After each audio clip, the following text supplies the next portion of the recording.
Greetings, all you wonderful people. Great to know you're out there. And of course, it's wonderful always to receive your comments, so please keep them coming. I like to feel I'm involved in a conversation less than just constantly talking to myself on here. Please subscribe to this channel. Click everything you can see that looks like it's connected to me in any way. It keeps you up to date and it helps us here to grow. In fact, subscribe to everything, all my outlets, and take a look at my website. Okay, just before I launch into my weekly monologue, I want to give you a quick reminder to check out my patreon.com site. By signing up and joining, you show your support for this channel in a very real and practical way. The cost is the equivalent of 1 cup of coffee every month, and in return you get early access to all my content and exclusive access to a question and answer session, amongst other things, every week. It's a great site, so please come along, make it better by being part of it. Okay, now it's time for the rant.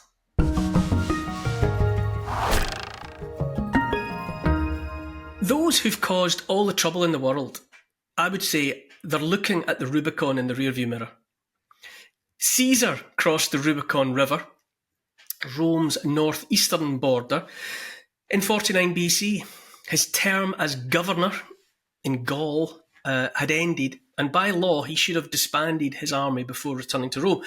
Crossing the border with his army intact made him guilty of treason and insurrection. He'd effectively done nothing less than declare war on Rome. As he splashed across the Rubicon, he's supposed to have said, "Iacta alia est," the die is cast. Or perhaps, as we would say, here goes nothing. The dictators, or at least would-be dictators of our time, crossed the metaphorical Rubicon when they lied about a pandemic. They marched across the border and into our lives all of 4 years ago. Since then, they've lied harder and harder, faster and faster about more and more. By so doing, they've dropped deliberately or just inadvertently any pretense. Too many people see that the troublemakers, being the state and all its little wizards, are focused entirely on an agenda that gives them total control over our lives. In pursuit of that goal, our health, freedom, rights, well-being are trampled underfoot. We are to be unwell, enslaved, denied our rights. Millions have realised as much, myself among them. Here in Britain, we have a communist regime by any other name, masquerading as a Labour government. They're in bed with BlackRock and doing the bidding of the warmongers.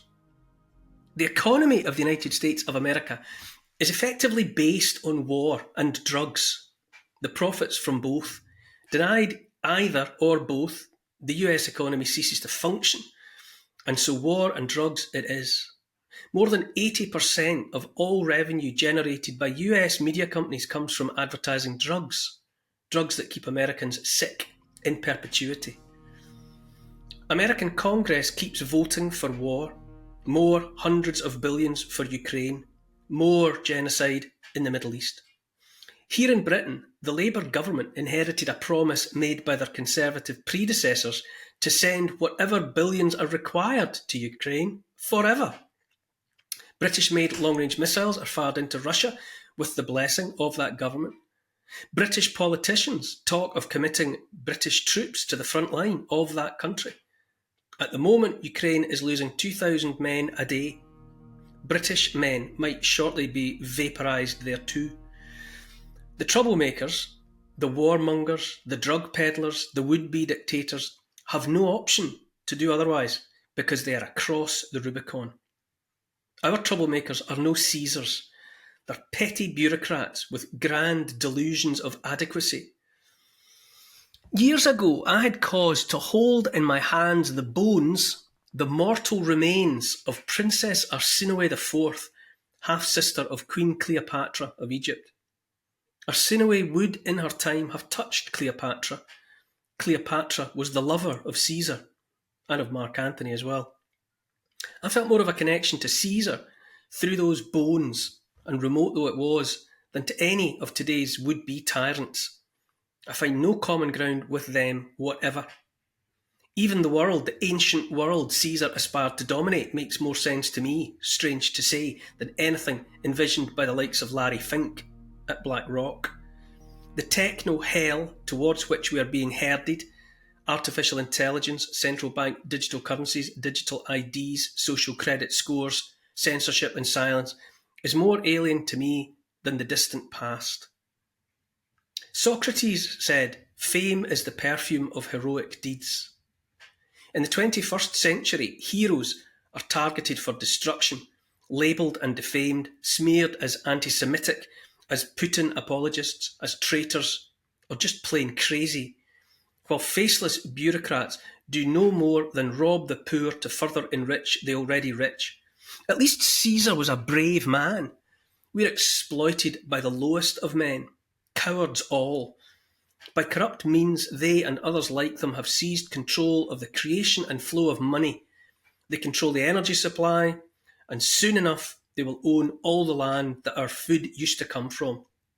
The elderly shiver in unheated homes, families go hungry, and all the while the rich gather towards themselves every last coin. Mark my words, all that's happening now is about money, not a heroic deed in sight. Hundreds of years of corrupt control and exploitation of the money supply that have created unimaginable fortunes for the few and the control that comes with it. All of it is on the point of collapse. The fixes the troublemakers and their bankers and bureaucrats put in place used to postpone the reality of the problem for years at a time. A world war here, a world war there, constant manufactured instability and anxiety, uprooting millions of people with too many day-to-day challenges to tackle for any thought of what is actually going on, why the world was this way and not better. Now the fixes come undone faster and faster. The fix for the financial crash of 2008, all the fault of the troublemakers, of course, lasted a decade at most. The scamdemic, plandemic, involving jabbing half the population of the earth with dodgy snake oil, bought them just a couple of years. Their war in Ukraine to launder more money and supposed to provoke regime change in Russia, regime change that would have facilitated a grab on all Russian resources, is now exposed for what it is. The troublemakers want to make good on their investment in that benighted place just the same, to have access to Ukrainian resources, and so are herding what remains of Ukrainian manhood through the meat grinder without a second thought.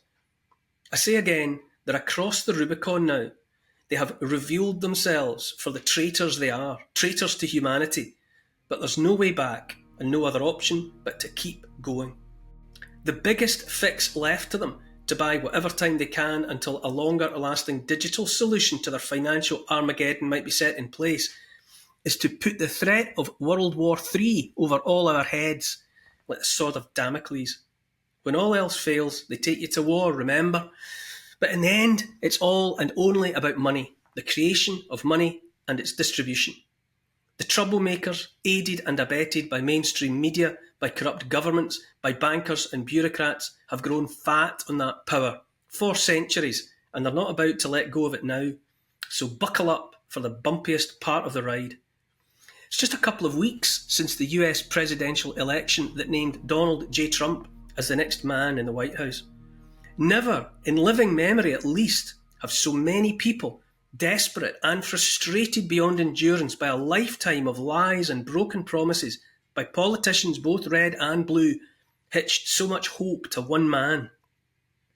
It seems increasingly clear to me that since the murder of John F. Kennedy, which was a coup performed by the deep state, the USA has been in the grip of warmongers dealing only in death. Now half of that country, and who knows how many millions of people around the world, are earnestly looking to Trump to fix it, to put everything right. He campaigned on two things, as far as I read it: on pursuing peace in the world and making America healthy again after decades of cynical abuse by Big Pharma and Big Food in unholy alliance. It's already undeniable that war hawks are lined up for top jobs in his administration. Big Pharma and Big Food won't go down without a fight. Those who want a technocracy are also to the fore, And I will say with hand on heart that I harbour healthy suspicion about billionaires, beneficiaries of the rotten system, who are promising jam tomorrow. We can only wait and see, but it's already hard to listen to inflammatory, bellicose words from some of those lined up to lead, and not wonder how they will work with those who still promise peace and well-being. I say again, it will all come down to the money. The West is bankrupt. The debt will simply never be paid. Something has to give, something big. For the troublemakers, there's no way back. The only way is forwards, further on down the road they've been on all along. Notice too that the effort to take control of speech never goes away, is as relentless as the rust that never sleeps. The intention is still to control what's said, what's thought. This makes me as suspicious as anything else. And still, hardly a soul is talking about the money.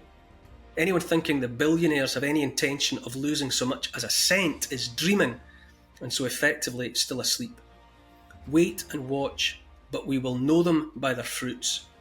If Big Pharma is still allowed to play with mRNA technology, if the best money to be made is still made of and with missiles, if the solution were offered to the debt, to the failing fiat currencies, to the uncontrolled immigration of unchecked strangers, is digital money and digital IDs and the surrender of the last of our freedom, if another generation of mothers' sons are flown thousands of miles from home to die in foreign fields full of oil, gas and lithium, if an open-air prison is cleared to make way for high-end beachfront properties, if any or all of that unfolds, then we'll know the troublemakers are still in charge.